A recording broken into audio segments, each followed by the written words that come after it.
Assalamualaikum warahmatullahi wabarakatuh. Bismillahirrahmanirrahim. Allahumma shalli wa sallim wa barik ala sayyidina Muhammadin wa ala alihi washabihi ajmain. Amma ba'du. Kata Imam Ghazali, kalau nu jeling tenan. Kenapa Imam Ghazali disebut Hujatul Islam? Sama nak kepen syukur ku gampang. Duit randuwe, utang wakeh, jatuh tempo, bojo wani, anak kecewa di bapak kowe, terus mentek ngamek durip. Niku dari Imam Ghazali kena sekarang ana nikmat moroe kuburan. Moro kuburan terus kamu berkeyakinan bahwa semua yang sudah mati itu sangat-sangat berkeinginan hidup meskipun hanya 1 jam. Wong sak donya mulai Nabi Adam nganti saiki kabeh berharap dihidupkan lagi meskipun 1 jam karena ingin membenahi kalimat tauhid la ilaha illallah. Lah kowe iku jek urip. Kowe iku jek urip. Berarti wong sak miliar-miliar sing wis mati iku iri mbek kowe mergo kowe jek urip.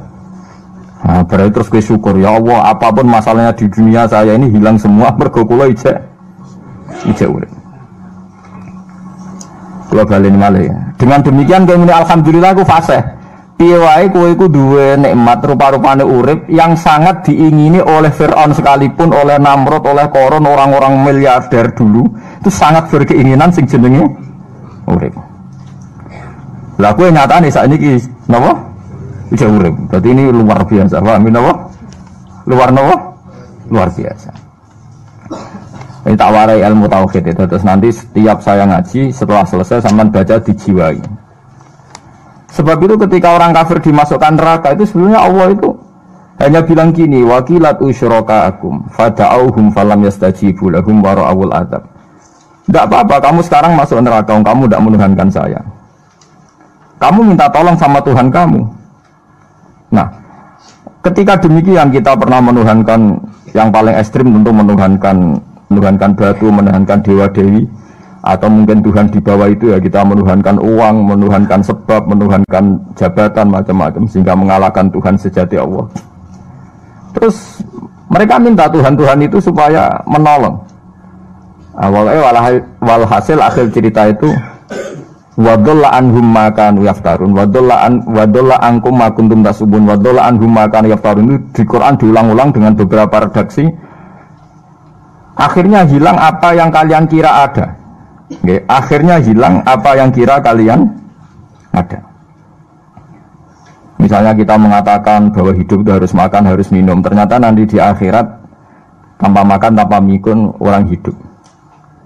Makanya itu hebatnya ulama, hebatnya ahli sunnah, hebatnya nabi. Nabi itu orang mukmin itu dilatih. Kalau lesu ya makan, kalau ngantuk ya tidur. Tapi kita diajari ada makhluk hidup yaitu malaikat yang tidak makan, tidak tidur. Paling tidak meskipun kita itu kalau nggak makan lemes, kita tetap tidak mengatakan tanpa makan makhluk pasti mati. Karena kita berkeyakinan diberi akidah. Ada makhluk yang namanya malaikat, nggak makan, nggak minum tapi hidup. Sehingga meskipun kita mengalami kalau nggak makan itu mati, tapi tetap menyisakan satu keyakinan bahwa makan itu tidak syarat hidup. Buktinya malaikat nggak makan hidup. Paling tidak dengan keyakinan itu kita tidak mendewa-dewakan harus makan. Nah, itu cara-cara Nabi mengajarkan kita. Faham gitu. Terus ini saya ulang-ulang. Makanya disebut wadolla anhum. Apa yang mereka kira ada itu dari awal tidak ada. Jadi apa yang mereka dikira ada nanti di akhirat tidak ada. Lah sing ada itu tetap nopo alhamdulillah. Makanya ketika nanti orang masuk surga gitu, da'wahum fiha subhanakallahumma wa tahiyyatuhum fiha salam wa akhiru da'wahum alhamdulillahirabbil alamin. Ini penting kula aturaken. Terus sakjane salah niku ora dikepenak. Itu sebabnya kenapa orang yang kafir mulai cilik sampai tua ketika meh mati kok ngelafadzna la ilaha illallah, satu kalimat ini akan menghapuskan kekafiran di masa lalu. Kenapa kok bisa hapus? Karena kekafiran yang masa lalu itu omong kosong semua.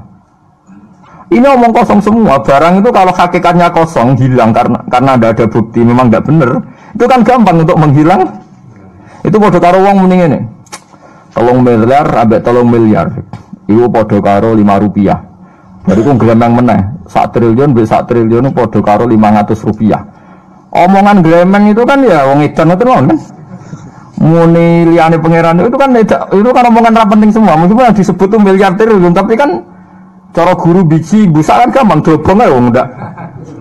Tapi malaikat bagian katabah, bagian nulis, itu rawani ngobong la ilaha illallah ben kualat tapi pangerane.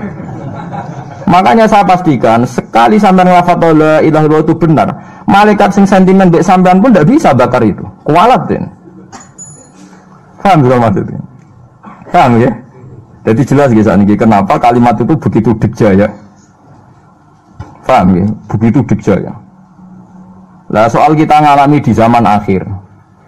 Orang lafadzkan kalimat itu dianggap bid'ah terus tukaran. Ya kita semua ngalim bingung kalimat itu salah apa dianggap napa bid'ah. Wong kalimat disifati thayyibah sing lafadzno dihukumi nglakoni bid'ah. Lah sing diarani bid'ah ya ora trimo pisan, malah gawe hadis palsu.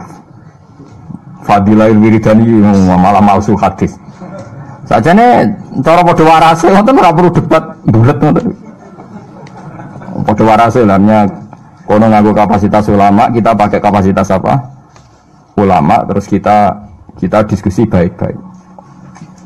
Di kula baleni malih nggih. Kenapa kalimat thayyibah disebut kalimat baqiyah? Dalam Al Quran wal baqiyatus sholihat. Baqiyah itu sesuatu sing abadi.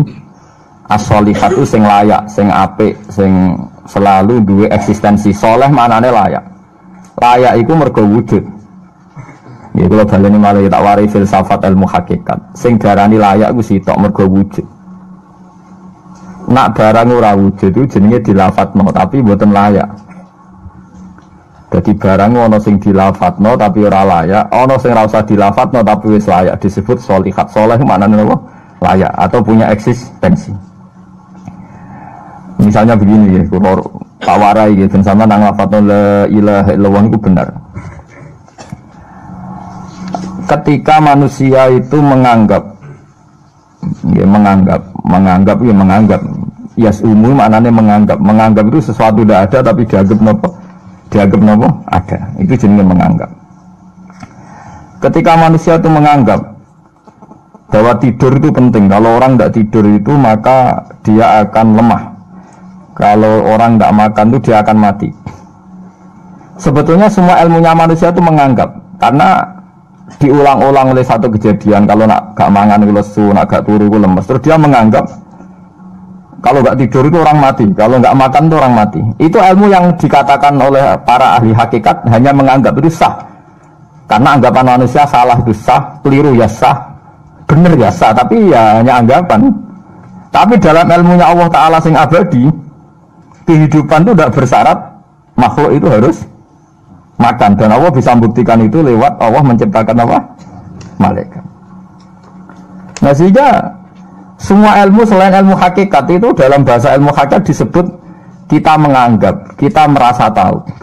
Bukan saya tahu, tapi saya merasa tahu. Nah, liyane kalimat la ilaha illallah itu semuanya begitu. Kita merasa tahu bahwa kira-kira begini, kita melihatnya begini. Tapi sing hakikat, sing gak bisa dibatalkan bahkan oleh malaikat sekalipun, niku namun kalimat la ilaha illallah. Nanti disebut kalimatul haqqin 'alaiha nahya wa 'alaiha namut wa 'alaiha nufatu insyaallah taala minal amin. Karena yang dikatakan hidup itu roh. Roh itu tidak butuh makan. Ketika jasad itu mati, hancur, itu rohnya kan masih hidup. Dia pindah di alam ulya sana. Roh itu hayat itu dari kata roh. Roh itu maknanya hidup, hayat maknanya hidup. Roh dan hayat ini satu sistem yang kita tidak tahu, yang tahu hanya Allah. Ini tidak butuh makan. Sing butuh makan, butuh utang, butuh bodoh ini itu jasad. Paham ya? Roh rata utang, rata gadeknya BPKB, paham ya? Tidak melo-melo dia. Makanya ketika jasad kakean pola itu roh nyesal. Kok ngatasnamakan saya demi hidup sampai di ruang utang-utang wong, di ruang urip bulat. Toh saya bisa hidup tanpa hutang. Lah iku manusia itu aneh. Makanya disebut alam rohaniin itu sudah. Nah ketika kita mati itu kan yang mati itu jasad. Jasad itu mati, rohnya sowan Allah. Tapi kita secara bodoh mengatakan kita mati. Loh, yang mati itu siapa? Hanya jasad kita, roh kita tidak mati. Yang soal Allah itu roh kita. Tapi kita bilang kita mati. Ya berarti kita bilang kita mati, ya kita mati. Menurut bahasa manusia, kalau kita sudah tidak ambekan, tidak makan, tidak minum, disebut kita mati. Tapi alhamdulillah kita ini mukmin, meskipun bahasakan kita mati, terus bahasano mungkin-mungkin disepunten pangeran, niki ruhe nembe sowan, mungkin diwelas. Intinya dia ini ramuni mati. Paham ya? Makanya malaikat ngomong anak pidato nih kiai sing lepas jenazah yo bingung. Perkarane dilepas ning pun mati, mboten saged napa-napa, ra iso njuk sepuro jenengan, ra iso salat, monggo kita salat. Iki sedongakno sakniki ruhe sowan pangeran mugi-mugi selamat. Jare mati, jare sowan. Sowan kan artinya mlaku-mlaku sowan kan. Nah tapi misalnya gue bahasana nganggo ilmu sing ekstrim kados kula, nganggo ilmu kelas berat kan malah digulung akeh. Bahwa jasad ini mati, ini tidak penting karena jasad rohnya masih hidup. Maka kita tidak perlu nyolati mayit karena tidak pernah ada mayit, karena rohnya masih hidup. Kan dianggap edan bareng kan. Makanya sebaiknya orang ilmu hakikat itu tidak perlu jadi kiai, soalnya kayak kula jadi ulama tapi rasa jadi nopo. Ya jadi kiai sampai anak sing ora paham detail-detailnya alam roh sampai alam nopo. Alam nopo? Jasad. Nah, itu keliru itu penting karena kalau tidak keliru itu tadi. Paham sih kalau maksudnya. Nah, itu disebut. Nah, kalau sama tanya, lalu roh itu gimana Gus? Ya nggak ada jawabannya. Wong Rasulullah saja yang orang paling pinter di dunia, orang paling tahu wa yasalunaka anir ruh kulir ruhu min amri rabbi. Roh itu urusannya pangeran. Makanya kalau sekarang sampean pertanyaannya gini. Waktu gale guyonane Siti Jenar. Siti Jenar itu ya ono pinter, ya ngawur tapi ono pinter. Dene iku ora tau salat. Sing salat ruhe jare. Dadi ora tau sujud, sing sujud jare ruhe. Yen darani wali songo iki goblok. Wali songo iki gobloke ra karuan jare Siti Jenar. Wong kon salat, bathuke nganti ngecap jare Siti Jenar. Lah nek sing ngecap bathuke sampean fisik iku hancur, pas ketemu Allah seksine apa? Jare Siti Jenar ke jandut ketemu pintu. Kok jasad kita ini hancur. Misalnya kayak ngandalo batuk ngecap, jasad ini kan hancur. Sungguh kesuwan pangeran rohem. Roh itu kon sujud ae ra usah awam. Nah, akhirnya nak wae salat terus menengah jare wis salat. Sing ada teng pintu-pintu ni. Nah, semua syariat terangno ra iso. Rata-rata kiai syariat kan ra pinter hakikat. Mau ngamuk ngono to, murtad kowe. Nah, ngamuk to. Hasil syariat kan apa? Ngamuk. Ngamuk stresan rangno ngamuk. Ya akhirnya gak sambung kan. Akhirnya gak sambung. Saya pastikan ajaran Kak Siti Jenar itu sesat. Sesatnya adalah wali-wali yang alim, termasuk wali songo yang alim itu bilang begini. Ketika batuk kita dikokon sujud ning pangeran, kita sujud itu sebetulnya bukti bahwa fisik kita itu tunduk sama perintah roh. Karena roh kita sujud, roh ini menyuruh fisik kita juga ikut sujud. Jangan jadikan fisik ini rivalnya roh. Itu kita gobloknya Siti Jenar. Kalau roh kamu sujud, fisik kamu tidak sujud, namanya rivalitas. Berarti kowe di jisim, di wadak sing ra nurut roh. Berarti rivalitas. Lalu jasad kamu itu sing mimpin sapa kok gak nurut. Lah ini mulane sing rada-rada Siti Jenar tobat mulai detik ini, Pak. Karena ya buatan tak ajak mikir teman, paham ya? Jadi ini permainan ilmu kelas tinggi, paham ya? Kayaknya gak tahu mikir toh. Lah diwarai kok ben kok alhamdulillah aku fase. Paham ya? Paham ya? Makanya andekan malaikat itu kok sujud ning Nabi Adam ketika Allah nyuruh, "Hei para malaikat, saya menciptakan manusia namanya Adam. Setelah jadi maka kamu sujudlah." Itu malaikat sujud. Sujudnya malaikat bukan karena nganggap Nabi Adam itu Tuhan atau makhluk yang istimewa, enggak, karena perintah Allah disuruh sujud. Malaikat enggak perlu tanya maknanya sujud ke Adam itu apa, enggak perlu, pokoknya karena Allah nyuruh ya sujud. Paham ya? Setan pakai rasional, ngapain sujud Adam? Sebodoh-bodoh makhluk. Mulane ana aliran sing sesat malah darani malaikat sama iblis itu tauhidnya tinggi iblis. Karena malaikat diuji disuruh sujud sama Adam, makhluk mau, terjebak dia sama permainan Tuhan. Apa itu? Jadi malaikat terjebak tes-tesane pangeran. Iblis luwih pinter perkara nek ra gelem sujud. Berarti dekne mau gelem sujudnya namun kalian Allah. Lha kok ono sesat kok. Wong kok nganggur nganti ngono, maksudnya mikire iso ngono. Mulane sing do diutang dosa luwih apik timbang sing dipikiran ngene iki, paham ya? Paham ya? Jadi malaikat terjebak permainan Tuhan, dites gak lulus ya. Itu ngeri kalau nuruti alin-alin ngoten. Yang benar adalah setan itu dianggap keliru. Karena dia tidak punya otoritas pikiran. Dia ini ora wujud. Hakikatnya setan malaikat gak wujud. Wujudnya diwujudnya Allah. Nah wujudnya diwujudnya Allah. Apa yang jadi dawai Allah kudu sami'na wa ta'na. Karena dia tidak bisa menjadi rival Tuhan. Makanya kalau kita diperintah Allah langsung lakoni. Gak usah gawe rivalitas. Ini pada bahasanya kayak kon mangan. Sekarang nak Allah ngutus mangan, wis mangan aja. Nang kok wargen begitu, semua kan mangan. Nak mangan ya mangan, pokoknya kon nurut. Nah itu kelirunya Siti Jenar. Dia lupa bahwa dengan mengatakan jasadnya tidak perlu sujud, mergo sok ben Siti hisab roh, dia bikin rivalitas antara roh dan jasad. Mulai nanti mau aliran Siti Jenar mulai yang versi Arab sampai versi tulisannya wong-wong bingung-bingung itu, sing luwih bela Siti Jenar timbang Wali Songo. Bahkan dalam cerita itu seakan-akan Wali Songo kasut, mergo jare Siti Jenar dipateni wangi terus ganti asu macam-macam lah ceritanya. Mulai nu peneliti ra kabeh, kula ra kaya Mustofa ini roh apa ya ngono.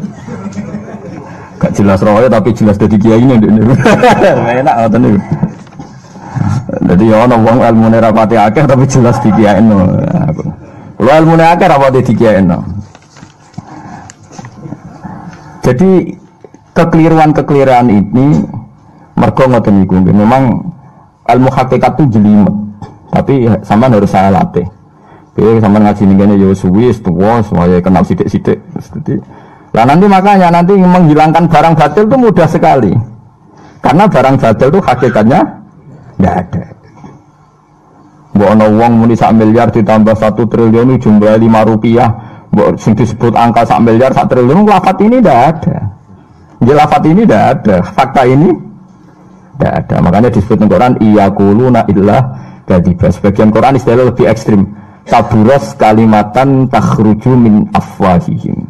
Kalimat itu menjadi besar karena ada yang melafatkan, tapi kalimat ini tidak pernah menunjuk hakikat. Nggih to, misalnya wong nyebut iki geni, wong iki HP kok diarani geni, itu pernah ada kalimatnya tapi tidak ada faktanya. Ini batu disebut itu Tuhan. Yang benar itu batu, disebut Tuhan itu kan kalimat sing ada kalimatnya tapi tidak ada faktanya. Paham ya? Ini disebut kaburos kalimatan sing takhruju min afwahim. Terus iyaquluna illa kadiba. Mereka hanya ngomong secara dusta. Sebetulnya kalau barang hakikat itu tidak usah diomongkan, itu di kalimatu haqqin 'alaiha nahya wa 'alaiha namut wa 'alaiha nuqasu insyaallah taala minal amin. Tapi kalau kalimatul batil kalau enggak diomongkan enggak ada yang ngomong. Karena harus diomongkan, itu pun enggak menunjuk apa? Enggak menunjuk apa? Hakikat. Ya semua manusia itu ngomongnya itu rodok-rodok ala zamihim sesuai klaimnya. Mulane omongane sampean bingung nama malaikat.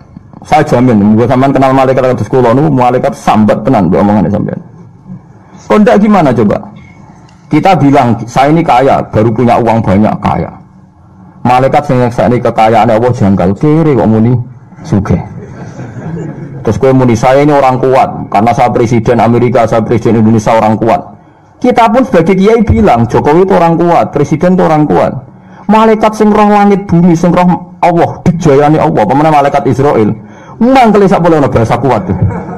Ah semuanya tak protes ber, kok iso muni kuat itu kuat apa nih? Jadi bahasa manusia itu membingungkan semua. Coba Anda jadi malaikat Israel, terus ana wong peteta-petete muni kuat. Kuat temuning di tak pites setiap saat itu. Jadi bahasa manusia itu membingungkan semua, makanya malaikat itu kuat yang uang ngomong-ngomong gak jelas. Nah, makanya mereka nggak dianggap temannya malaikat, karena tidak wali, dia tidak tahu ilmunya malaikat. Lah wali itu tidak pernah terjebak omongan itu disebut ala inna auliya Allahi la khaufun alaihim wa sampai disebut nanti di antara hasil wali itu kalau meninggal tatanazzalu alaihimul malaikatu alla takhafu wa la tahzanu wa absyiru bil jannati allati kuntum tu'ad. Terus malaikat-malaikat yang di langit semuanya bilang pada wali ini nahnu auliyaukum fil hayatid dunya wa fil akhirah. Saya ini mitra kamu, saya ini teman kamu baik zaman kamu di dunia maupun di akhirat. Karena bahasanya wali dengan bahasa malaikat itu sama. Enggak pernah merasa kuat, enggak pernah merasa hebat karena malaikat itu tahu yang hebat itu Allah, tahu betul dia. Apalagi temannya Israel tahu betul. Paham ya? Wali ini yang meniku bahasa di siga sambung. Disebut nahnu auliya, agak tahu tuh paham Quran enggak terus kula. Namanya ngaji. Sekerpean lah pokoknya paham. Lah bahasa manusia enggak wali itu bingung kan malaikat karena tadi kita bilang presiden itu orang kuat. Ini orang kuat. Padahal malaikat yang bagian mitosnya Allah ini janggal, kuatnya nangdi. Apalagi malaikat yang nyekseni alam malakut, alam yang langit. Yang zaman saya kira sinau planet mawon lah. Planet Mars itu kayak gini, Platurus gini. Delok bumi planet paling kecil. Wong bumi planet paling kecil kok penduduknya paling kuat tuh piye kamu sih? Paham ya? Wes bumi paling kecil digoni wong miliatan. Terus untuk mau sepiro? Mau untuk kok terus kuat itu kuatnya nanti. Berarti sama membahasakan orang kuat harus gak sido bener. Orang itu ilmuwan, orang paling pinter di dunia. Pinter ini nanti. Misalnya yang rasa pinter karena ini bisa menemukan komputer, bisa menguasai sak dunia, peneliti, handal ngene-ngene jari malaikat. Umpama ke roh ilmu sak bumi ku roh Mars. Aku sing nata Mars, tukang jogo. Artinya umpama ke roh tenan bumi ku roh planet lain dan kehidupannya di sana. Umpamanya alam malakut, alam roh. Misalnya alam kematian itu butuh ilmu 99, alam dunia mau butuh sitok. Ngendikane Nabi bandingan ilmu dunia sampai akhirat itu 99 banding 1. 1 dibagi wong sak dunia. Nah, mulane Nabi Musa ra wis nabi, salah ngomong di pangeran tersinggung, nek urusan lafaz ngono iku tersinggung. Nabi Musa ra kekasih pangeran. Mulane nak sampean ngaku ngerti kudu ngerti, nek kowe ora ngerti maksudnya. Nah, jadi mulai saiki nek kowe muni ngrasa ngerti, maksudnya ngerti nek kowe iku ora pati ngerti. Dadi diterusno. Jadi sebenarnya ada malaikat Israel. Tak goblok kok ngerasa ngerti. Ya saya tahu bahwa kita orang lemah terus dan gak tersinggung dan paham. Nabi Musa itu suatu saat dia khutbah. Ini ta'alat ilmu hakikat. Nanti setelah itu sama baca kitab yang saya ajarkan di sini gampang. Khutbah dia karena merasa alim betul. Ada orang tanya, ya kalimah Allah ya Musa, man a'lamu ahlil ardi. Padahal yang tanya itu sudah benar. Man a'lamu ahlil ardi. Menurut anda orang paling alim di dunia itu siapa? Fil ardi yang di bumi ini siapa? Pertanyaannya kan siapa yang paling pintar di bumi ini siapa? Nabi Musa jawab ya anak saya. Itu pangeran tersinggung. Di semua riwayat kitab-kitab hadis sahih disebut Islam yaruddal ilma ilaihi, karena Musa tidak bilang yang paling pintar itu Allah. Padahal Musa tidak pernah terlintas bahwa dia rivalnya Allah atau sawah karuan lah, corong Jawa itu Allah karuan, jadi tidak perlu dibakas. Mulanya orang Jawa itu saking suwene meninggal suwe ra bakas Allah. Angger lara nemen wis donga njaluk Allah. Ora iki jele goroban, tapi nek Allah ngersakno mari wis suwe. Dadi suwe-suwe lafaz Allah dianggap wis suwe, dadi repot wong Jawa itu. Akhirnya malah ra bakas Allah. Akhirnya Allah tersinggung. Ketika tersinggung langsung saat itu juga Allah negur. Bala ya inna abdi kata Allah, Musa kamu salah, saya punya hamba yang lebih alim ketimbang kamu. Dasar Nabi Musa penasaran, kok ono wong luwih pinter. Ya Allah saya harus bertemu dia, kok iso ono wong luwih pinter timbang aku. Nah tenan akhirnya be Allah dipertemukan be Nabi Khidir. Cara wong ahli kungfu nganggo 3 jurus tebak-tebakan Nabi Musa ora tau menang. Ora usah nganti 10 jurus. Jurus pertama Nabi Musa yo kalah, jurus kedua yo kalah, jurus ketiga kalah. Makanya dari Nabi Khidir pertama ketemu Nabi Musa niku. Ya makanya Nabi Khidir senane nglamun. Wah dekne lugu ning farwatin khadra. Farwah niku lemek, khadra iku ijo. Terus mulane disebut Nabi Khidir senengane santai-santai tenggene napa nggih cara mriki karpet hijau. Tapi di sini orang karpet mbok bantah tuune nang ndi malah repot wis. Angel ngaji mbek Mu'tazilah wae angel. Tak kata tukune kapan tambah kredit ae malah repot. Padahal zaman akhir gede barangku kas apa kredit karpet tukune ning ndi. Zaman akhir uang tukang analisis, tagane tuku sepeda motor untuk duit konti. Wong rezeki kok pangeran tak kono konti. Mulane wong alim mesti ning dunya dianggap goblok. Kula nak ditanggo melarat. Tuku mobil, tuku sepeda motor kula ora janggal. Kula niku wong mukmin, wong alim. Dadi pikiranku pangeran nak ngersakno pira wene. Tapi wong analisis sing cerdas ora sing ngono. Kok bisa gaji segitu beli mobil? Dadi wong alim kok dijak ilmu. Nah, akhirnya kalau kula masih jadi bodoh. Kusbah kok ora jagal lho nang ngono. Lah kuwi wong alim ora jagal dunya jagal ini ndi. Cara aku pengiran ngersakno ora ono sing mokal. Tapi saya ahli analisis sudah kepinter. Dari mana dia dapat itu? Sengro paling kredit sing untuk hasud sederhana, hasud sederhana. Nah, hasudnya kelas tinggi, wah paling make up itu. Paling rental ben darani sugih semacam-macam. Tapi lucunya ning ilmune manusa, sing pinter analisis sudah kepinter. Nah, ning ilmune wali ora omongan ra penting. Mergo wali langsung eling Allah, sing ngono iku kersane pangeran, berkah sing ngono iku kersane pangeran. Tapi kita sing dianggap bodoh. Lah aksaru ahli jannah al-bulhu, age-age bodoh swarga bodoh-bodoh niku. Maksudnya bodoh kaya kula niku ora bodoh sing. Ora bodoh supermanen niku bodoh. Oh ana niku wong sing bodoh cara Allah iku malah pinter-pinter cara dunya. Nah, cara kula ya ora janggal, ora marah sugih, terus ana kiai kadang-kadang maksiat, ana preman ujug-ujug tobat, kula ora janggal. Nah, wong kan jang kiai kok ternyata berbuat gini. Ana wong preman kena kula ora janggal. Innal huda wa ya wis ngono kan gampang. Pancen lagi entuk daya. Nah, ana kiai kok kepleset maksiat, ya nek cara kula model bodoh. Ini sepanjang orang nabi, orang maksum, wis ben salah. Kenapa? Sebabnya apa? Mesti ada sesuatu. Wali dijak ngomong pintu ini kan raiso. Akhirnya kita sudah agak bodoh. Maksudnya aksaru ahli jannah al-bodoh. Akhirnya menurut aku bodoh ini ki orang bodoh permanen ku mau lagi. Lho sama tak terang kok kita ora ikhlas.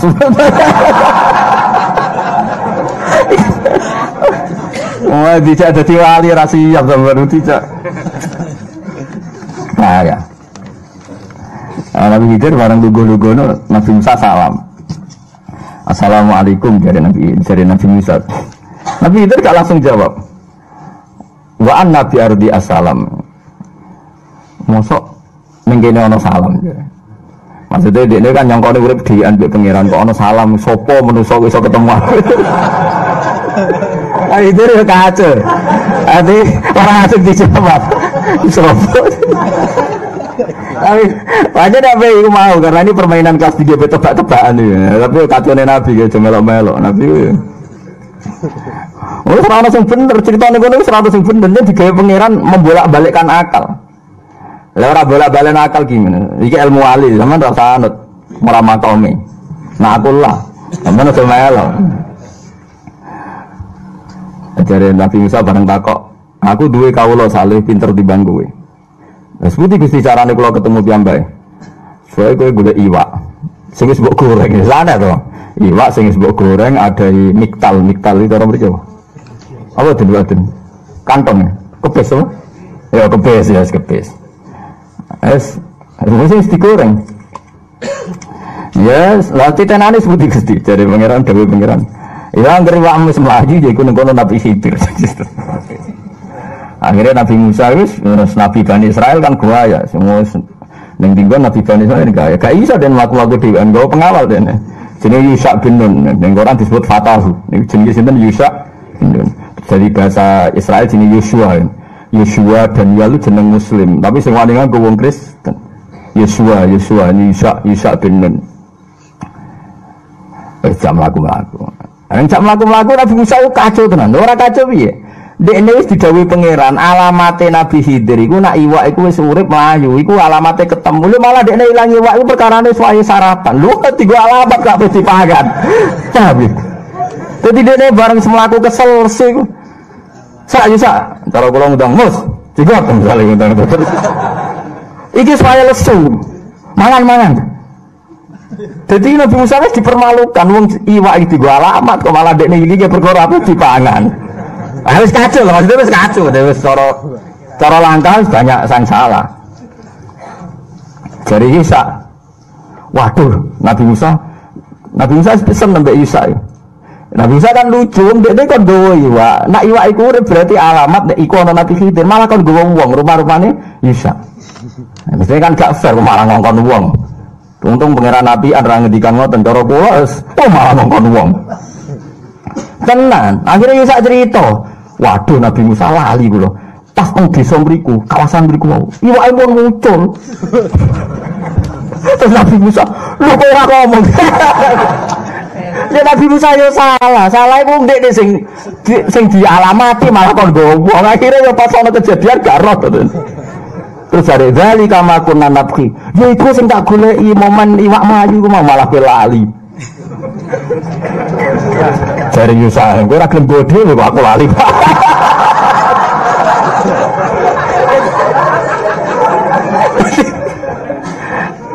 Jadi soalnya ilmu hakikat terus, cara syariat itu dijungkir balik kan, pak? Cara syariat terus. Nah, akhirnya balik nah deh.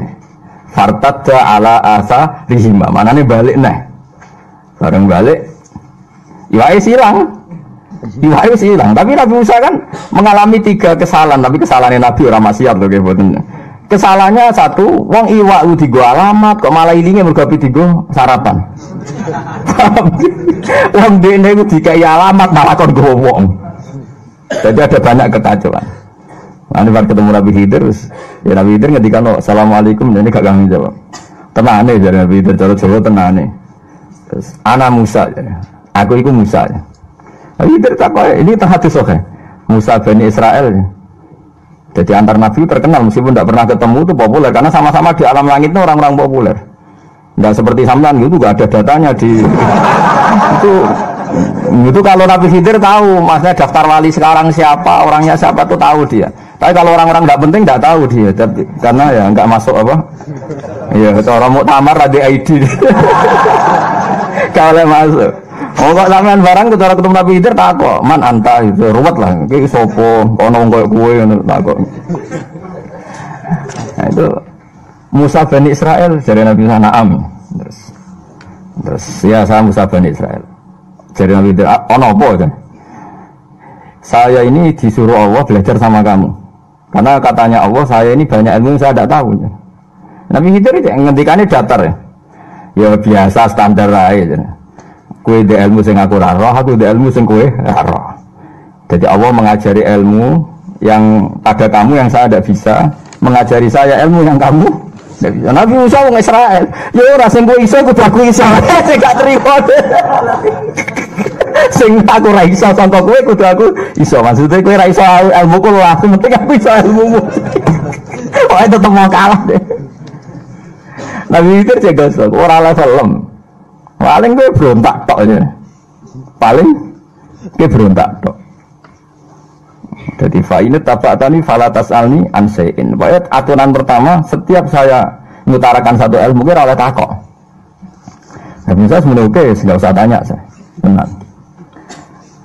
Benar barang ketemu di pulau-pulau kecil gitu, karena pertemuannya di laut. Pokoknya ada pulau-pulau kecil yang antar pulau itu kalau penyeberangan harus pakai apa? Perahu.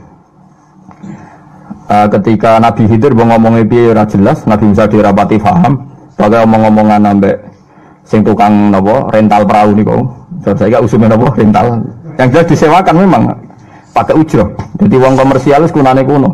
Nah sing ngetalo mobil wis monggo mawon riyen-riyene iku wis wong ora gratis wabot nang gampang wis kunane kuno niku.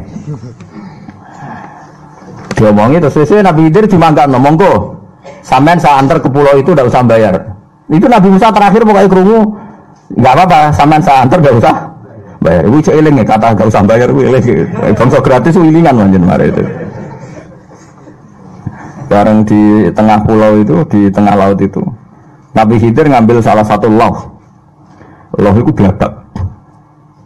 Blabak dicoplok, judar. Oh, Nabi Musa protes. Nabi Musa protes. Apa kan pertama ketemu kan hatta idza raqiba fis safinati kharaqaha qala akhraqtaha litukhriqa ala. Khidir karepmu piye? Perahu kok mbok jebrol kok ngisor, ndi jebrol ngisor. Engko kira tenggelam. Pertanyaan Musa itu aneh dalam dunia hakikat. Bagaimana mungkin tenggelam dikaitkan dengan perahu jebrol? Al-amru biyadillah, ora ana kaitane bae jebrol lan tenggelam. Itu bahasa yang aneh di alam ilmu hakikat. Oh, Nabi Khidir melakukan yang laut biasa tanpa perahu.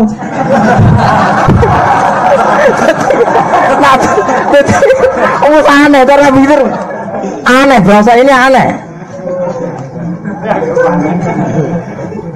Mulane cara Mustafa matur pangeran Gusti kula ora betah melarat. Kula ora betah ra duwe dhuwit. Malaikat itu aneh. Orang enggak punya duit kok gak siap, kok gak kuat. Aku biasa dari malaikat. Itu sebabnya doa-doa orang enggak punya uang dibiarin sama malaikat. Karena bagi malaikat itu tidak masalah orang enggak punya uang itu. Sehingga nganggep ini tidak darurat. Paham ya? Loh, cara malaikat susah ya apa ora duit. Udah ora butuh ngopi, ora butuh macam-macam. Wani ndonga aja ngono goblok tak warai carane itu. Kowe nek butuh duit. Ndonga ngene, ya Allah, saya ini butuh rahmate jenengan. Aku malaikat lah butuh rahmat. Mbok sebut duit, nggo apa duit. Nanti Allah yang nerjemah sendiri maknane rahmat itu duit. Wah, aja malaikat. Lho tak warai ben kowe rasandine antar malaikat to. Lah Nabi Khidir selama ini kan biasa mlaku-mlaku dhuwur laut tanpa napa? Perahu. Kono trimo tadi apa? Blabak nggih. Papan dicoplok sitok. Kok terus protes. Akhorok tahali tukhriqa. Alah kowe kok aneh. Perahu enak ditumpaki iki jebol jebrol. Ora tenggelam piye? Bareng dicoplok tenan, enggak setetes air pun masuk. Nabi Musa bareng delok. Loh kok gak masuk blas banyu.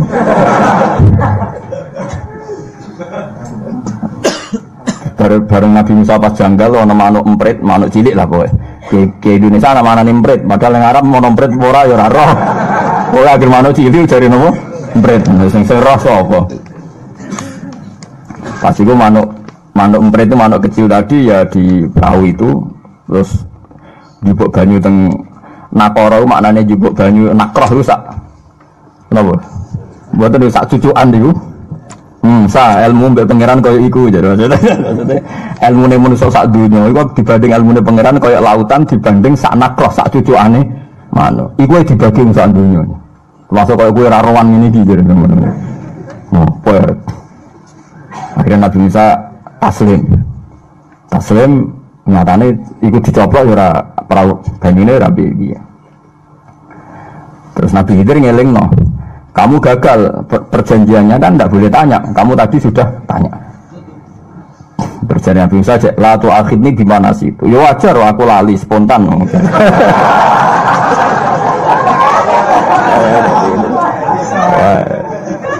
Akhirnya karena Nabi Khidir ya masuk akal kan, spontan kan terus jadi watai Musa kan temperamental ya dimaklumi. Ya sudah nanti kalau ada gitu lagi jangan tanya. Ini sampai ada 3 kejadian di mana lala Nabi Musa itu tanya terus. Nah ini kira-kira gambarannya seperti itu. Orang di ranah ilmu hakikat itu dengan bahasa manusia itu nekabe. Mungkin bahasanya sampai itu natnun. Kalau dalam bahasa hakikat bahasamu itu menjijikkan. Muntin itu bau sekali. Bagaimana bahasa kita ini tidak bau? Karena kita melafadzkan lafadz yang salah. Kita bilang presiden itu kuat, itu orang kuat, orang hebat. Bagaimana mungkin bagi orang hakikat yang hidup di depan Allah dan merasa semuanya di depan Allah, semua kendali Allah, terus ada selain Allah dikatakan hebat, kuat. Sehingga mereka itu ya sih bingung, roh bahasanya manusia itu bingung. Mulanya saat ini nak sampean terpaksa muni presiden itu orang kuat, terpaksa itu orang hebat, ya hebat orang manusia, tak sepiro, terus aneh ngati, ngerti kan atau kelimane kan. Maksud kamu apa? Kok bilang presiden itu hebat? Maksudnya gini loh, cara manusia. Lihat cara manusia salah, sebenarnya cara Allah. Keceplosan malaikat bukan terangkat jadi nanti daripada kok dimaki-maki malaikat. Nah di sini ini pentingnya ngaji Quran. Quran mengingatkan manusia itu bahasanya bahasa zakmiyah, dikira, kita kira.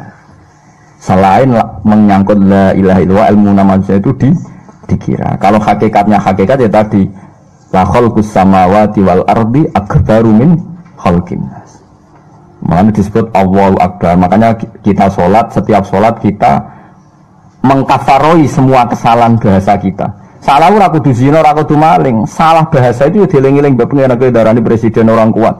Lah mulane termasuk sholat itu ngafaroi kesalahan ini. Terus kita bilang kalau sholat Allahu Akbar. Setiap takbir intikal ya kita bilang Allahu Akbar. Paham ya? Jadi tanhaanil fahsya wal mungkar, barang yang menjijikkan, termasuk fahsya itu termasuk omongan-omongan memuji makhluk yang berlebih. Napa berlebih? Dulu Namrud itu dikatakan orang kuat karena dia raja diraja Namrud itu. Sampai Ibrahim itu melawan Namrud itu putus asa, saking kuatnya Namrud. Dan orang bilang Namrud itu orang kuat. Tapi neng langit itu janggal, Namrud kok kuat-kuatnya neng di. Akhirnya Allah nggak pertunjukan nih. Mati nih Namrud itu dileboni nyamuk, sing sayapnya hilang sitok. Orang nyamuk utuh.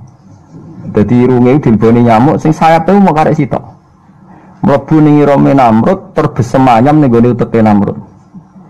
Terus bertelur ning kono dadi kuman mati.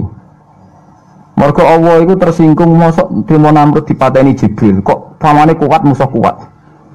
Jadi gue ngelecehna Namrud tuh apa orang ngutus Jibril, orang ngutus Israil, mau ngutus Namrud. Coba sekarang, apa hebatnya presiden, hebatnya manusia yang katanya profesor, katanya doktor, katanya wong alim, katanya kiai, mati terima kena TBC, cokot nyamuk, dicokot ulo sing gak berakal jari ini. Betapa hinanya kita, berapa lamanya kita ini mati oleh makhluk yang katanya tidak punya akal. Nanti kena dipateni Israel itu keren, karena dia kuat sekali, sehingga kita tidak bisa melawan. Mana kena jupuk Israel mus alhamdulillah, sing jupuk aku kok malaikat keren, kuat. Mergo pengiran aku ben ngelecehna manusa sing jupuk ora kon Israel ngongkon napa? Nyamuk kaya kasusnya Namrud niku. Artinya ketika Namrud dibahasakan orang kuat, malaikat semua janggal kan, karena ternyata Namrud bisa dikalahkan oleh Namrud. Nah itulah bahasa-bahasa manusia sing gak sambung ambek bahasa alam napa malah malakut. Nah, tapi karena kita ini manusia itu salah-salah manusia muga-muga disepuro pangeran dia la tu akhidna inna sina napa awahtona.